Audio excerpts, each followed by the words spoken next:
Antes de que las cadenas de comida rápida y los alimentos procesados llenaran nuestras mesas, las tribus nativas de América del Norte ya habían perfeccionado técnicas de cocina que sostuvieron civilizaciones enteras durante miles de años. Estas recetas no eran solo alimento, eran medicina, cultura y supervivencia, todo en uno. 25 cenas nativas americanas que desearías haber conocido antes te lleva por un recorrido de sabores que la mayoría de los estadounidenses ha olvidado, pero que ofrecen una nutrición y un sabor que dejan en ridículo a la cocina moderna. Guojapi. Esta salsa sagrada de bayas ocupa un lugar central en la cultura lakota. Guojapi no es simplemente una salsa, es una tradición líquida que ha sido transmitida por generaciones de madres y abuelas nativas. La palabra guojapi significa pudín en lakota, aunque llamarlo pudín no le hace justicia a su profundo significado cultural. Preparar guojapi requiere paciencia y respeto por los ingredientes. Se comienza con las bayas que la naturaleza provee, guindas, arándanos o fresas son las más utilizadas. Se trituran y se mezclan con agua, cocinándose lentamente hasta que liberan sus azúcares naturales. Algunas tribus añaden un toque de miel o jarabe de arce, pero el guojapi tradicional se basa en la dulzura propia de la fruta. La magia ocurre durante la cocción lenta. A medida que las bayas se deshacen, forman una salsa espesa y rica que cubre la parte posterior de una cuchara. No está pensada para comerse sola, sino como acompañamiento para pan frito, carne silvestre o incluso platos modernos como los hotcakes. Para el pueblo lakota, el guojapi es esencial en ceremonias y reuniones donde compartir comida fortalece los lazos comunitarios. Pemmican. Si los nativos americanos hubieran inventado las barras energéticas, el pemmican sería su obra maestra. Este alimento concentrado podía mantener con vida a guerreros y cazadores durante meses en sus viajes. Su nombre proviene de la palabra cree pimican, que significa grasa procesada, aunque esa descripción no alcanza a reflejar su verdadera importancia. El proceso comienza con carne magra, generalmente de búfalo, venado o alce, que se corta en tiras finas y se seca al fuego lento hasta quedar completamente deshidratada. Luego, se muele con piedras hasta formar un polvo fino que se mezcla con grasa derretida y, a menudo, bayas como arándanos rojos o guindas, para añadir nutrientes y sabor. El resultado es una barra densa y oscura que puede durar años sin necesidad de refrigeración. Un pequeño trozo de pemmican podía alimentar a una persona durante un día entero de viaje intenso. Hoy en día, excursionistas y atletas redescubren el pemmican porque ofrece nutrición completa en una forma compacta. La grasa proporciona energía constante, la proteína fortalece los músculos y las bayas añaden vitaminas que previenen enfermedades como el escorbuto. Barras Tanka. Las barras Tanka representan la evolución moderna del pemmican, creadas por el emprendedor nativo americano Mark Tilson. Estas barras combinan carne tradicional de búfalo con arándanos y condimentos naturales, trayendo la nutrición ancestral al mundo contemporáneo. El nombre Tanka significa grande o importante en lakota, reflejando el gran impacto que estas pequeñas barras tienen tanto en la nutrición como en el desarrollo económico indígena. A diferencia de las barras energéticas producidas en masa y llenas de ingredientes artificiales, las Tankas siguen los principios originales del pemmican, la carne de búfalo como base de proteína, arándanos para el dulzor natural y antioxidantes. No contienen conservadores, pero se mantienen frescas durante meses gracias al proceso tradicional de secado y mezcla con grasa, que previene el deterioro de forma natural. Lo que hace especiales a las barras Tanka va más allá de la nutrición. Representan soberanía económica para las comunidades nativas americanas. La carne de búfalo proviene de ranchos propiedad de nativos, y las ganancias se reinvierten en el desarrollo tribal. Al consumir una barra Tanka, no solo estás alimentándote de forma saludable, también estás apoyando a pueblos indígenas que están reconstruyendo sus sistemas alimentarios tradicionales mientras crean empresas modernas. Estofado de las tres hermanas. Las tres hermanas no son familiares, sino tres cultivos: maíz, frijol y calabaza. Son la base de la agricultura nativa americana desde hace más de 1000 años. Estas tres plantas crecían juntas en el mismo terreno, ayudándose entre sí para sobrevivir y prosperar. El maíz proporcionaba tallos por los que las enredaderas del frijol podían trepar. El frijol enriquecía el suelo con nitrógeno, beneficiando al maíz y a la calabaza, y las hojas anchas de la calabaza daban sombra al suelo, conservando su humedad. Preparar un estofado de las tres hermanas es una forma de honrar esta alianza agrícola en un solo platillo. Se comienza cocinando frijoles secos hasta que estén suaves. Esto lleva más tiempo, así que deben ser los primeros en la olla. Luego se agregan granos de maíz frescos o secos, seguidos de trozos de calabaza de invierno, como la butternut o la bellota. Algunas tribus agregaban carne silvestre como venado o conejo al estofado, mientras que otras lo mantenían completamente vegetal. La magia del estofado de las tres hermanas radica en su nutrición completa. El maíz y los frijoles juntos proporcionan todos los aminoácidos que el cuerpo humano necesita para formar proteínas, mientras que la calabaza aporta vitaminas A y C, además de carbohidratos saludables. Las comunidades nativas americanas sobrevivieron durante los duros meses de invierno gracias a distintas versiones de este estofado, demostrando que una alimentación basada en plantas podía sostener civilizaciones enteras mucho antes de que el vegetarianismo moderno se pusiera de moda. Pan de bellota. Cada otoño, las bellotas cubrían el suelo como si fueran la tienda de comestibles de la naturaleza, y las tribus nativas de toda América del Norte sabían cómo convertir estas amargas nueces en un pan dulce y nutritivo. El proceso requiere paciencia y conocimientos transmitidos por generaciones, ya que las bellotas crudas contienen taninos que las vuelven incomibles si no se preparan adecuadamente. El primer paso consiste en abrir las bellotas y molerlas con piedras hasta obtener una harina gruesa. Esta harina es extremadamente amarga por los taninos, por lo que necesita ser lavada con agua repetidas veces. Los métodos tradicionales incluían colocar la harina en canastos y verter agua continuamente sobre ella hasta que el sabor amargo desapareciera. Algunas tribus incluso enterraban la harina en lechos de ríos, dejando que el agua corriente hiciera el trabajo durante varios días. Una vez eliminados los taninos, la harina de bellota se vuelve dulce y con un sabor a nuez. Se mezcla con agua hasta formar una masa, se moldea en tortas planas y se cuece sobre piedras calientes o en hornos de tierra. El resultado es un pan de textura densa y sabor intenso, muy distinto al pan de trigo. Este pan proporcionaba calorías y nutrientes esenciales durante el invierno, cuando los alimentos eran escasos. Atole de maíz azul. El maíz azul tiene un profundo significado sagrado para muchas tribus del suroeste, en especial los pueblos Hopi y Navajo. Esta antigua variedad produce granos de un color azul púrpura intenso, ricos en antioxidantes que superan en valor nutricional al maíz común.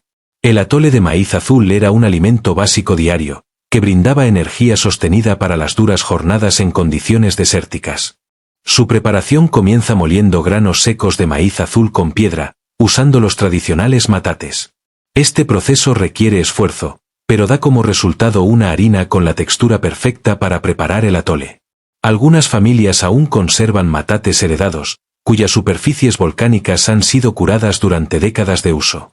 La harina se cocina lentamente con agua, revolviendo constantemente para evitar grumos. A medida que se cocina, el atole adquiere un tono lavanda y un sabor a nuez más intenso que el del maíz común. Muchas tribus lo consumen en el desayuno, a veces endulzado con miel silvestre o bayas.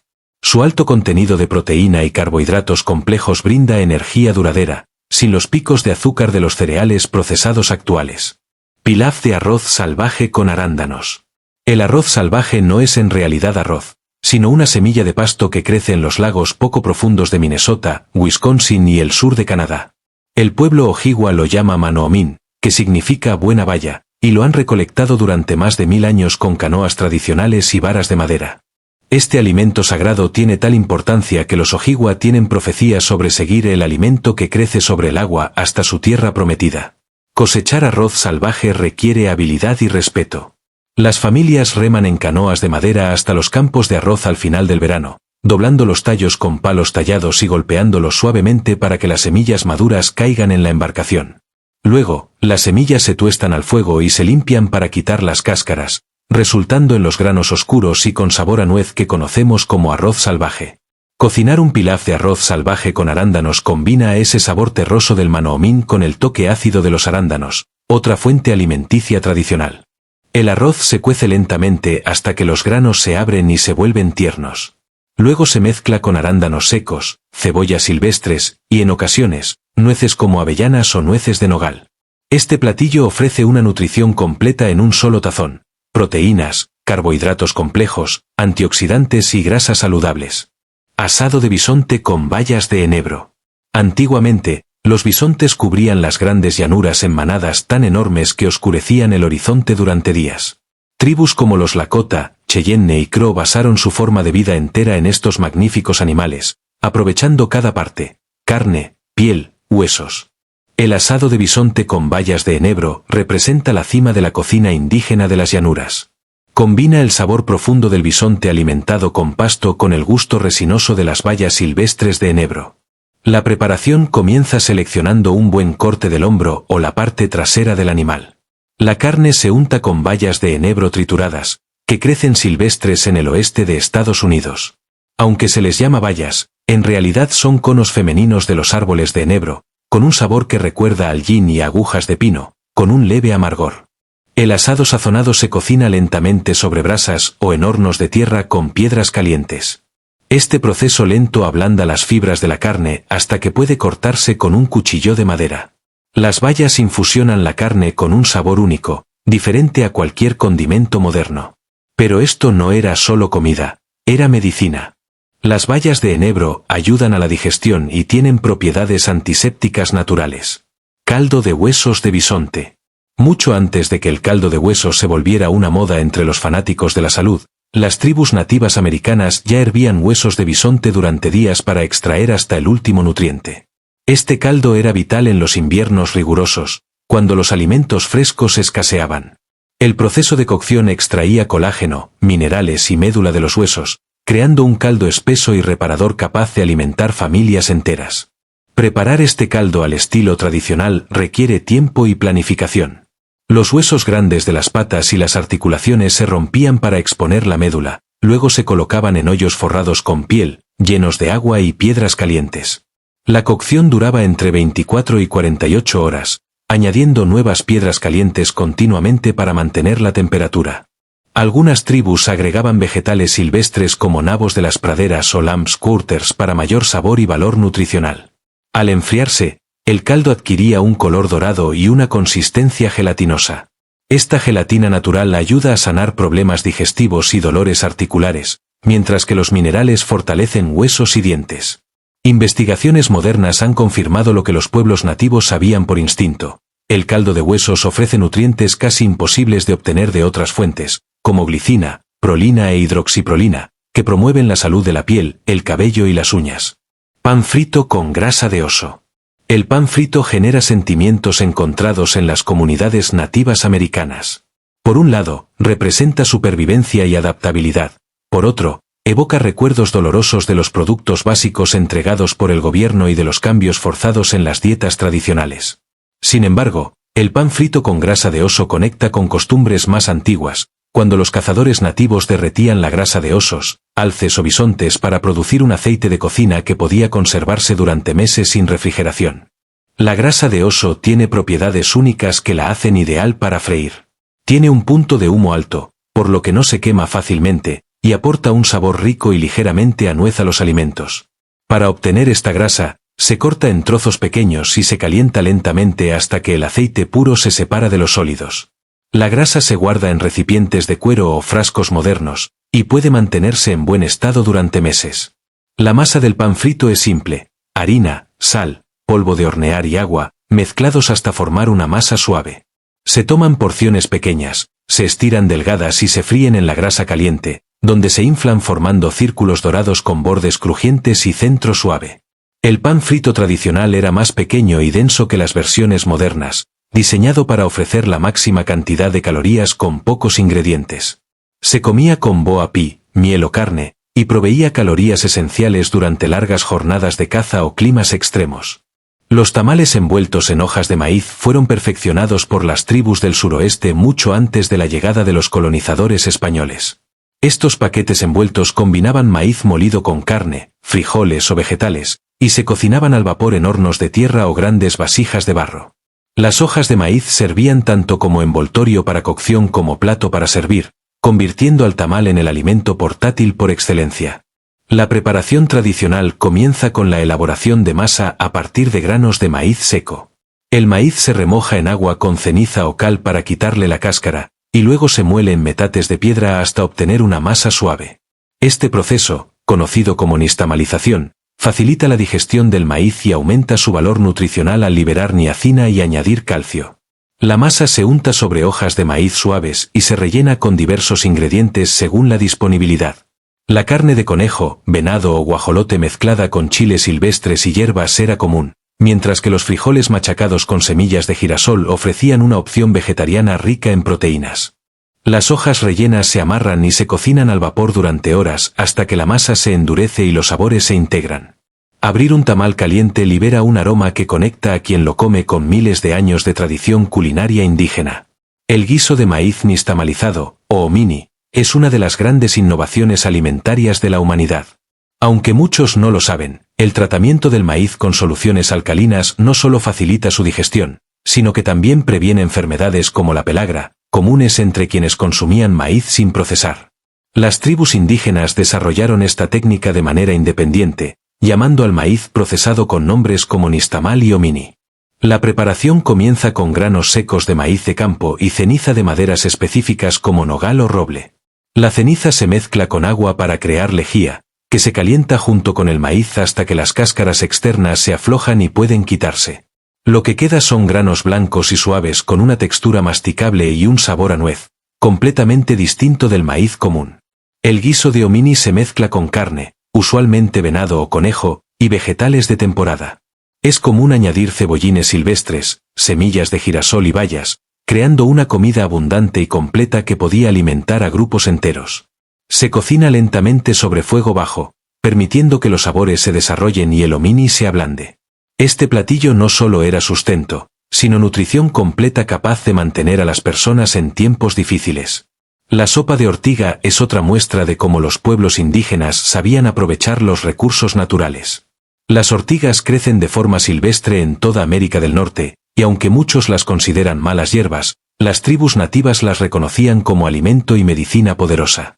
Las hojas jóvenes, recolectadas antes de que florezcan, contienen más proteínas que la espinaca y altos niveles de hierro, calcio y vitaminas A y C. La sopa de ortiga servía como tónico primaveral, ayudando a las personas a recuperarse tras una dieta invernal limitada. Recolectarlas requiere guantes gruesos y cuidado para evitar los pelos urticantes que le dan su nombre. Las mejores hojas provienen de plantas jóvenes en primavera, cuando aún son tiernas y suaves.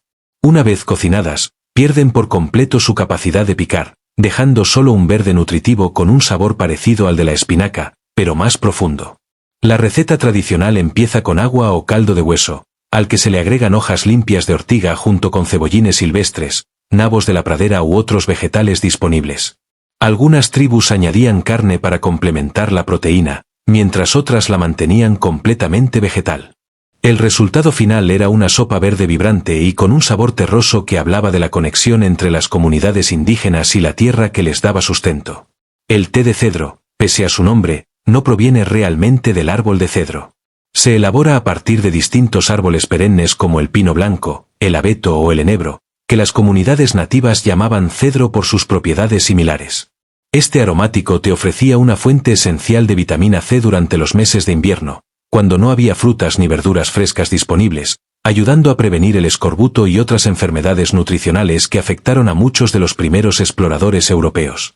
Aunque distintas tribus utilizaban diferentes tipos de árboles para preparar su té de cedro, el método de preparación era muy similar entre ellas. Agujas frescas o secas se infusionaban en agua caliente durante varios minutos, dando lugar a una bebida con un sabor resinoso, levemente amargo.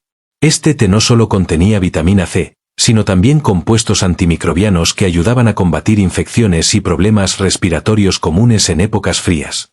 Beber té de cedro establecía una conexión directa e íntima con el bosque. Cada sorbo contenía la esencia de árboles milenarios que habían resistido innumerables estaciones. Para muchos pueblos nativos, el té de cedro era considerado sagrado y se utilizaba tanto en rituales curativos y ceremonias como en la alimentación diaria. Su sabor y fuerza variaban según la especie de árbol utilizada y la época del año en que se recolectaban las agujas, siendo los brotes de primavera los más suaves. La limonada de zumaque es otra bebida tradicional sorprendente. El zumaque cornudo crece silvestre en gran parte de América del Norte, produciendo racimos de bayas rojas que, aunque parecen peligrosas, en realidad ofrecen un sabor cítrico y refrescante, muy parecido al de la limonada. Las tribus nativas descubrieron que al remojar estas bayas en agua fría, se liberaba su sabor ácido, ideal para los días calurosos del verano. A diferencia de otros alimentos silvestres, las bayas de zumaque pueden comerse crudas o convertirse en bebidas sin necesidad de preparación compleja. Es importante identificar la especie correcta. El zumaque cornudo tiene racimos de bayas rojas con una textura aterciopelada, mientras que el zumaque venenoso produce bayas blancas y debe evitarse completamente. Las bayas se remojan en agua fría por varias horas y luego se cuelan con tela o cestas tejidas para eliminar semillas y la capa exterior.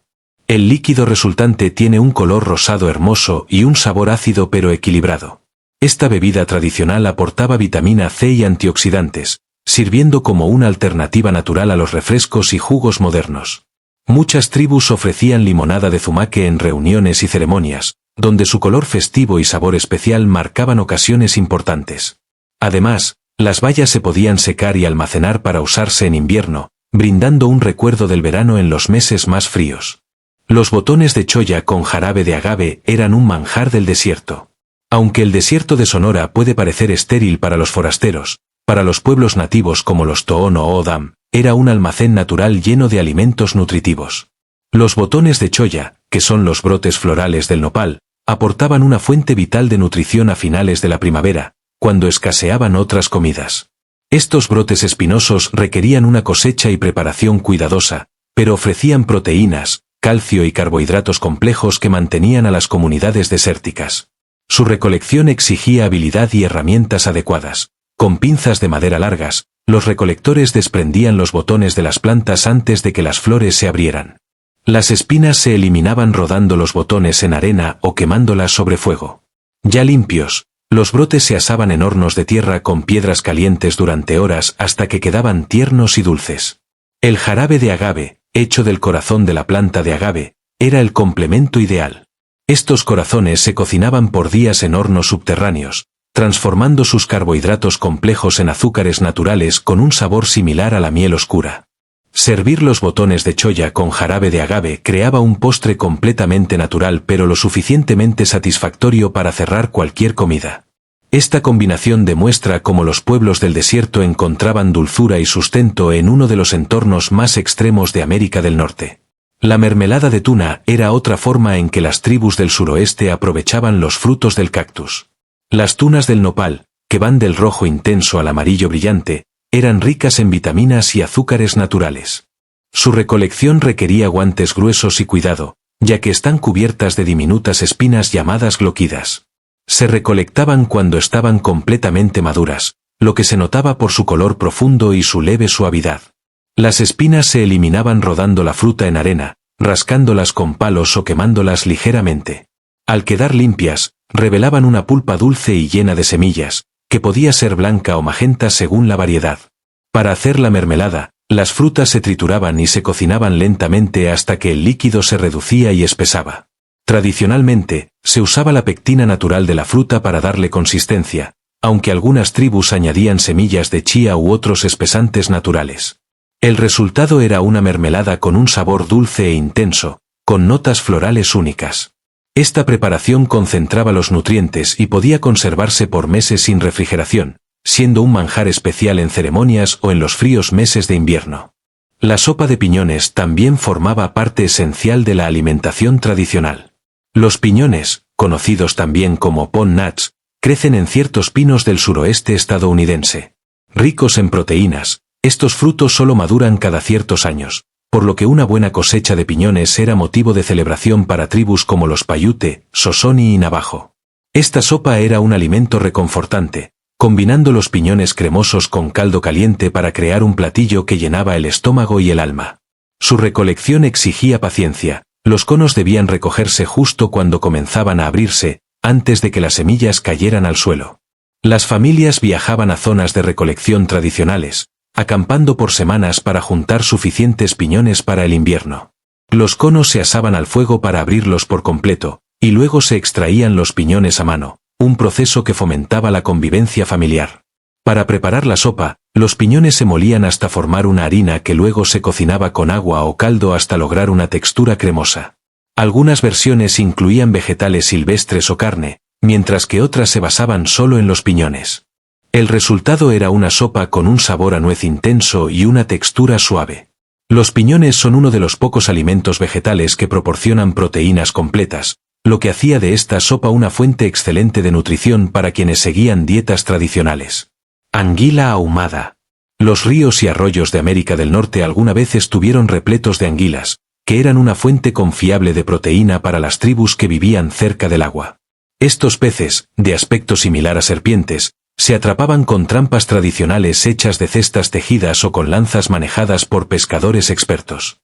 Ahumar las anguilas permitía conservarlas durante meses, concentrando su sabor aceitoso y profundo en un alimento realmente especial. Atrapar anguilas requería conocer bien sus hábitos y movimientos estacionales. Son más activas por la noche y durante las lluvias, cuando se mueven en aguas poco profundas buscando alimento. Las trampas tradicionales aprovechaban este comportamiento, guiándolas hacia recipientes de forma cónica de los que no podían escapar. Lanzarlas exigía reflejos rápidos y saber exactamente dónde se escondían durante el día. El proceso de ahumado transformaba la anguila fresca en algo completamente diferente. Se colgaban en rejillas de madera sobre fuegos lentos, generalmente usando maderas específicas como aliso o roble, que aportaban sabores particulares. El ahumado duraba varios días, deshidratando lentamente el pescado mientras lo impregnaba de humo. El producto final tenía un sabor profundo, a la vez ahumado y marino, con una textura firme pero tierna. La anguila ahumada era una fuente vital de ácidos grasos omega 3 y proteínas completas, esenciales para pasar los largos inviernos con buena salud. Tortas de cereza silvestre, choque cherry. Las cerezas silvestres crecían en abundancia por toda América del Norte. Aunque frescas eran extremadamente astringentes, al ser procesadas adecuadamente se volvían dulces y sabrosas. Tribus de las llanuras como los Lakota y los Cheyenne dependían mucho de estas frutas, que transformaban en tortas secas capaces de conservarse durante años sin echarse a perder. Estos discos de fruta, parecidos al cuero seco, ofrecían dulzura natural y nutrición concentrada en tiempos difíciles. El proceso de elaboración requería paciencia y conocimientos transmitidos por generaciones. Las cerezas se machacaban, incluyendo los huesos, y se extendían sobre pieles o esteras tejidas para secarse al sol. Al secarse, se formaban láminas flexibles que se podían enrollar y almacenar. Los huesos aportaban un sabor sutil a almendra y nutrientes adicionales. Las tortas tradicionales de cereza silvestre eran mucho más densas y potentes que los cueros de fruta modernos, masticables, intensamente sabrosas y diseñadas para brindar la máxima nutrición en el menor volumen posible. Un pequeño trozo podía calmar el hambre y aportar energía durante horas. Muchas tribus las consideraban alimento esencial para viajes largos, cuando no había acceso a alimentos frescos. Pan Piki Hopi. El pan Piki, una de las elaboraciones más técnicas de la cocina nativa americana, es originario del pueblo Hopi del noreste de Arizona. Este pan finísimo como papel requiere años de práctica para dominarlo y posee un profundo significado ceremonial en la cultura Hopi. Aunque es casi transparente, tiene la firmeza suficiente para enrollarse en cilindros apretados que se conservan durante meses. Su elaboración comienza con harina de maíz azul finamente molida, casi como polvo, mezclada con agua y un poco de ceniza de ciertas plantas, que actúa como agente leudante. La consistencia de la masa debe ser exacta, lo suficientemente líquida para extenderse en una capa delgada, pero con cuerpo para mantenerse unida al cocinarse. Se cocina sobre una piedra lisa y pulida, calentada sobre fuego hasta alcanzar la temperatura ideal. Con una herramienta especial, la masa se extiende sobre la piedra, y en segundos se convierte en una lámina que se despega fácilmente y se enrolla mientras aún está caliente. Los expertos pueden hacer hojas tan finas que se puede leer a través de ellas, pero lo bastante fuertes para conservar su forma durante meses. Tortas de polen de espadaña.